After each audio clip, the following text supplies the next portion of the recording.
ഉല്പത്തിപ്പുസ്തകം അദ്ധ്യായം 29. പിന്നെ യാക്കോബ് യാത്ര തുടർന്ന് പൗരസ്ത്യദേശത്തെത്തി. അവൻ വെളിമ്പ്രദേശത്ത് ഒരു കിണർ കണ്ടു. അതിനരികിൽ 3 ആട്ടിൻകൂട്ടം കിടക്കുന്നു. ആ കിണറ്റിൽ നിന്നായിരുന്നു ആട്ടിൻകൂട്ടങ്ങൾക്ക് വെള്ളം കൊടുത്തിരുന്നത്. എന്നാൽ കിണറിന്റെ തലയ്ക്കലുള്ള കല്ല് വലുതായിരുന്നു. ആട്ടിൻകൂട്ടങ്ങൾ വരുമ്പോഴെല്ലാം ഇടയന്മാർ കിണറിന്റെ തലയ്ക്കൽ നിന്ന് കല്ലുരുട്ടി ആടുകൾക്ക് വെള്ളം കൊടുക്കുകയും കല്ല് തലയ്ക്കൽ അതിന്റെ സ്ഥലത്തു തന്നെ തിരികെ വയ്ക്കുകയും ചെയ്യും.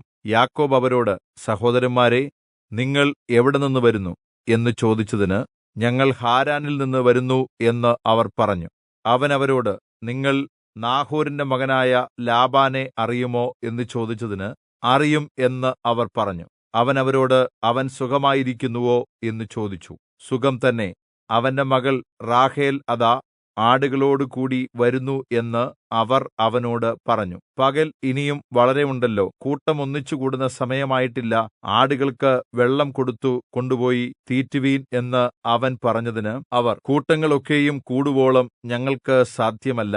അവർ കിണറിന്റെ വായ്ക്കൽ നിന്ന് കല്ലുരുട്ടും, പിന്നെ ഞങ്ങൾ ആടുകൾക്ക് വെള്ളം കൊടുക്കും എന്ന് പറഞ്ഞു. അവൻ അവരോട് സംസാരിച്ചു കൊണ്ടിരിക്കുമ്പോൾ തന്നെ റാഹേൽ തന്റെ അപ്പന്റെ ആടുകളോടുകൂടെ വന്നു. അവളായിരുന്നു അവയെ മേയിച്ചിരുന്നത്. തന്റെ അമ്മയുടെ സഹോദരനായ ലാബാന്റെ മകൾ റാഹേലിനെയും അമ്മയുടെ സഹോദരനായ ലാബാന്റെ ആടുകളെയും കണ്ടപ്പോൾ യാക്കോബ് അടുത്തുചെന്നു കിണറിന്റെ വായ്ക്കൽ നിന്ന് കല്ലുരുട്ടി അമ്മയുടെ സഹോദരനായ ലാബാന്റെ ആടുകൾക്ക് വെള്ളം കൊടുത്തു. യാക്കോബ് റാഹേലിനെ ചുംബിച്ചു പൊട്ടിക്കരഞ്ഞു. താൻ അവളുടെ അപ്പന്റെ സഹോദരൻ എന്നും റിബെക്കായുടെ മകനെന്നും യാക്കോബ് റാഹേലിനോട് പറഞ്ഞു.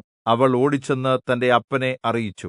ലാബാൻ തന്റെ സഹോദരിയുടെ മകനായ യാക്കോബിന്റെ വിവരം കേട്ടപ്പോൾ അവനെ എതിരേൽക്കുവാൻ ഓടിച്ചെന്ന് അവനെ ആലിംഗനം ചെയ്തു ചുംബിച്ച് വീട്ടിൽ കൂട്ടിക്കൊണ്ടുപോയി. അവൻ ലാബാനോട് വിവരമൊക്കെയും പറഞ്ഞു. ലാബാൻ അവനോട്, നീ എന്റെ അസ്ഥിയും മാംസവും തന്നെ എന്ന് പറഞ്ഞു. അവൻ 1 മാസക്കാലം അവന്റെ അടുക്കൽ താമസിച്ചു.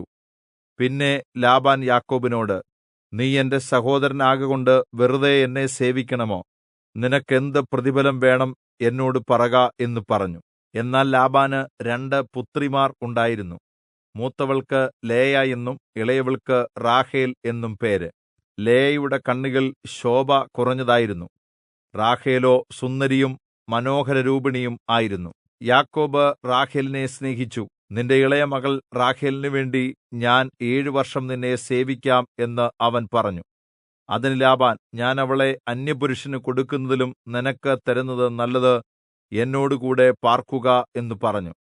അങ്ങനെ യാക്കോബ് റാഹേലിനു വേണ്ടി 7 വർഷം സേവനം ചെയ്തു. അവൻ അവളെ സ്നേഹിച്ചതുകൊണ്ട് അതവന് അല്പകാലം പോലെ തോന്നി.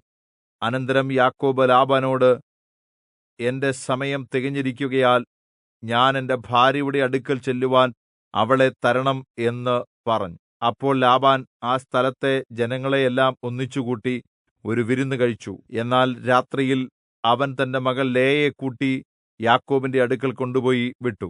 യാക്കോബ് അവളെ സ്വീകരിച്ചു. ലാബാൻ തന്റെ മകൾ ലേയയ്ക്ക് തന്റെ ദാസി സിൽപ്പയെ ദാസിയായി കൊടുത്തു. നേരം വെളുത്തപ്പോൾ അത് ലേയ എന്ന് കണ്ട് അവൻ ലാബാനോട്, നീ എന്നോട് ഈ ചെയ്തത് എന്ത്? റാഹേലിനു വേണ്ടി അല്ലയോ ഞാൻ നിന്നെ സേവിച്ചത്? പിന്നെ നീ എന്തിന് എന്നെ ചതിച്ചു എന്ന് പറഞ്ഞു.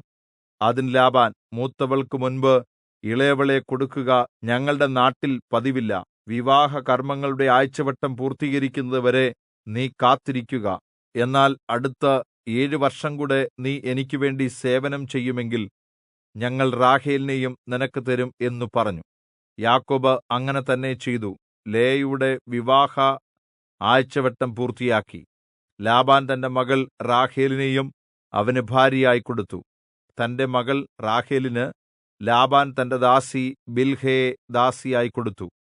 യാക്കോബ് റാഹേലിന്റെ അടുക്കലും ചെന്നു. റാഹേലിനെ ലേയയേക്കാൾ അധികം സ്നേഹിച്ചു. പിന്നെയും 7 വർഷം ലാബാന്റെ അടുക്കൽ സേവനം ചെയ്തു. ലേയ അനിഷ്ടയെന്ന് യഹോവ കണ്ടപ്പോൾ അവളുടെ ഗർഭത്തെ തുറന്നു. റാഹേലോ മച്ചിയായിരുന്നു. ലേയ ഗർഭം ധരിച്ച് ഒരു മകനെ പ്രസവിച്ചു.